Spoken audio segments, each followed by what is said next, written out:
New York, here again is Stone Phillips. You may have seen one of Dateline's previous reports on what's called the offset crash test.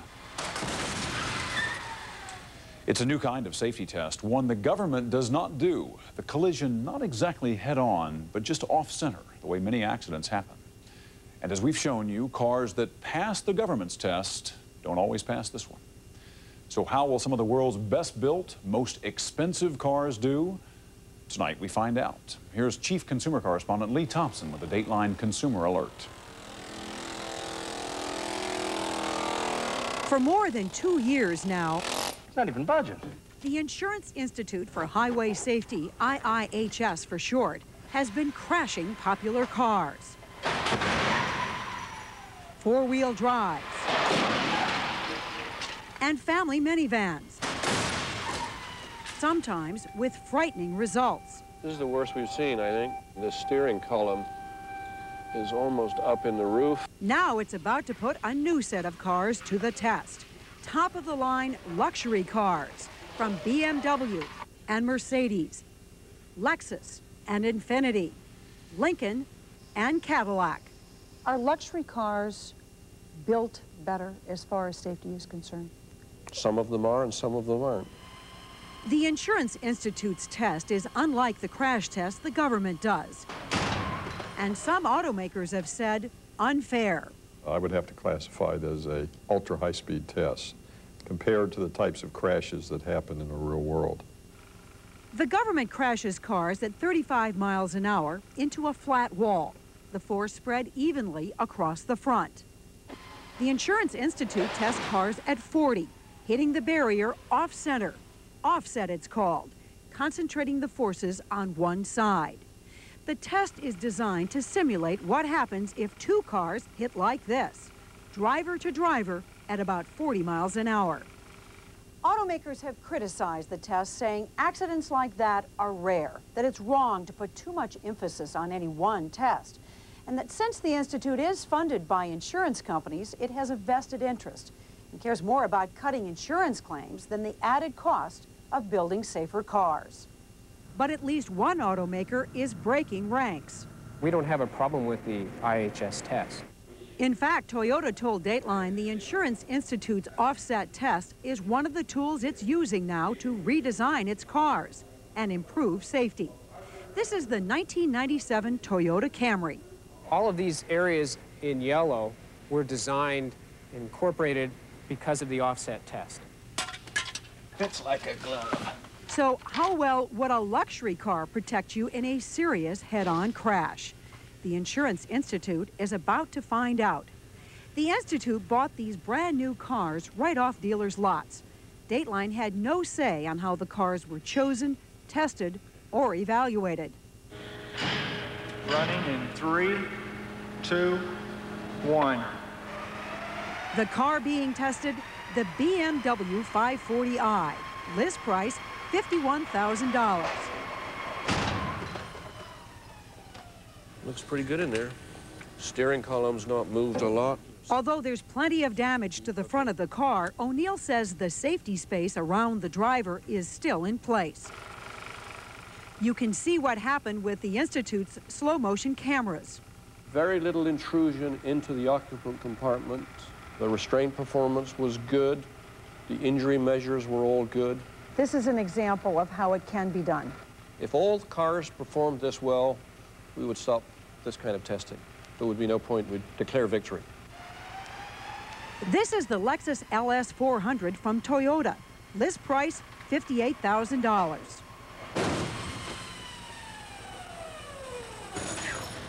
You see there's some rearward movement, but not a lot. There's not major buckling of the door. The all-important safety space looks good, and at the computer, so do the readings from the dummy. The legs are extremely quiet. No injuries whatsoever on the Lexus. No injury risk at all. This was another example of very good performance. You can't help but notice the airbag cushioning this dummy's head. What would have happened in this crash had not the airbag gone off? Oh, in virtually all of these crashes, probably in every single one, the driver's face would hit the steering wheel. So there would be much greater probability of a serious head injury. The Lexus and the BMW both get the Institute's highest rating for crash safety. But will the other luxury cars match up? The E420 from Mercedes-Benz, list price $51,000. The first thing that's troubling is the door came open.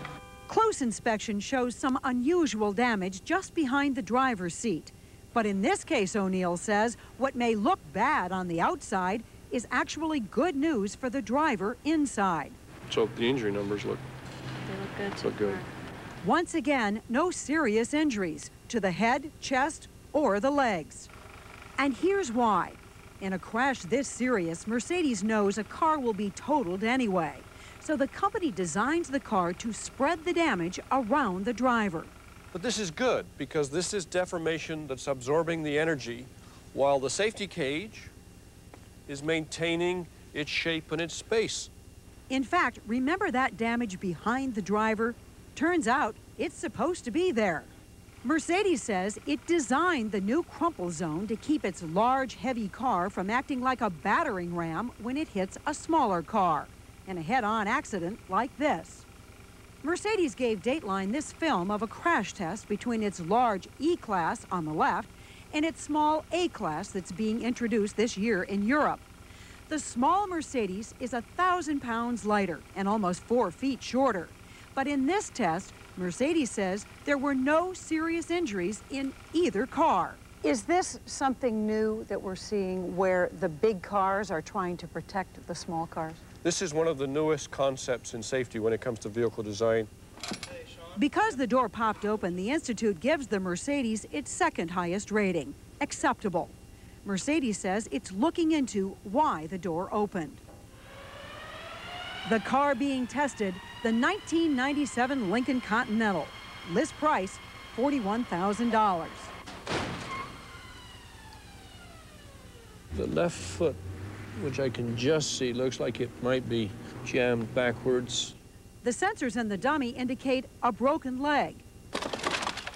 A broken leg because the Institute says the safety cage near the driver's feet has been driven back about 8 inches. There was more intrusion in this vehicle than in the other three, but not major amounts of intrusion. We rate this vehicle acceptable. It's still a pretty good performer. Despite the broken leg? Despite the broken leg. The Q45 from Infiniti, list price $48,000. Well, this clearly is not the best. Left foot looks wedged pretty good. Once again, O'Neill says the footwell has collapsed into the dummy's leg. It appears to be broken. But at the computer, the engineers are more interested and surprised by high readings for the head. That's unusual. It's definitely coming off the airbag somewhat faster. The Institute thinks the airbag is firing too late to properly cushion the dummy. So to find out, to be absolutely sure, the Institute decides to do the test again with another brand new Infiniti Q45. It looks very similar. O'Neill tells us to keep our eye on the light on the hood of the car. It's a test light that comes on the instant the nose of the car touches the barrier. See that light come on? Right. Now we can measure the time before the bag begins to emerge. And you can see this crash has been going on for some time when there's still no airbag. Now it comes out. We presume there's still gas coming into that bag, so instead of going into a soft bag, you're going into a very hard bag. Just watch. The BMW on the top, the Infiniti on the bottom. The two films are synchronized so the cars are hitting the barrier at precisely the same time. The airbag in the BMW is fully inflated before the Infiniti's even fires. It's still soon enough to keep the driver from hitting the steering wheel, but it's too hard to fully cushion the head. The head injury that you see in this crash test, how dangerous is it? It's hard to interpret it in terms of a specific injury. Hitting a firm airbag is not going to cause a skull fracture. It's equivalent maybe to a boxer's blow. Boxers don't fracture skulls, but the sudden jerk of the head can cause a concussion or even unconsciousness. Infiniti says the car did well in the company's own offset tests and told us we are confident, based on our laboratory testing and real-world experience, that the 1997 Q45 is an excellent automobile. But the Institute gives the Q45 an overall rating of marginal. The final luxury car in the Institute's offset test, the 1997 Cadillac Seville SLS. List price, $42,000. The dummy's head has come back and struck the side of the door here. The grease paint marks where the dummy's head has hit. The crash drives the steering wheel back into the safety space more than in other cars. Violent movement of the dummy. The dummy's head hits the door, but not hard enough to cause significant injury. But O'Neill says one of the dummy's legs is probably broken. The area near the feet has been rammed back as much as 14 inches, the most of the luxury cars tested. So we're getting major rearward movement in the area where the driver's feet would be. In the top-rated BMW, you could barely see the damage near the foot pedals. This is the same space in the Cadillac. There's no question that the structural design of this car in terms of crash performance is inferior to that of the others. The Institute gives the Cadillac Seville its lowest rating, poor. But poor, compared to other luxury cars, still may be better than a poor rating in the earlier crash test. Remember, the structural damage and injury readings in some of the vehicles in other classes were much worse. And real-world accident statistics show that because of their size, large luxury cars have fewer deaths and injuries than the average car. In statements to Dateline, General Motors said that we completely disagree with the Insurance Institute's evaluation. GM said it's subjective and makes no sense. The company said the tests focused too much on leg injuries and not enough on more serious head and chest injuries. GM added, the Cadillac's performance is outstanding for protecting against life-threatening injuries, better on some injury measures than the top-ranked BMW, and historically better than average on actual insurance injury claims. Most of all, Cadillac and the other automakers say their cars meet all government safety standards. Right now, the government doesn't have a standard for an offset test, but the man in charge of auto safety says he's working to develop one.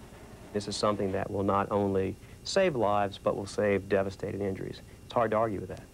And Dr. Ricardo Martinez of the government's National Highway Traffic Safety Administration told Dateline that once the minimum standard is written, he wants competitive testing to push automakers to do even better.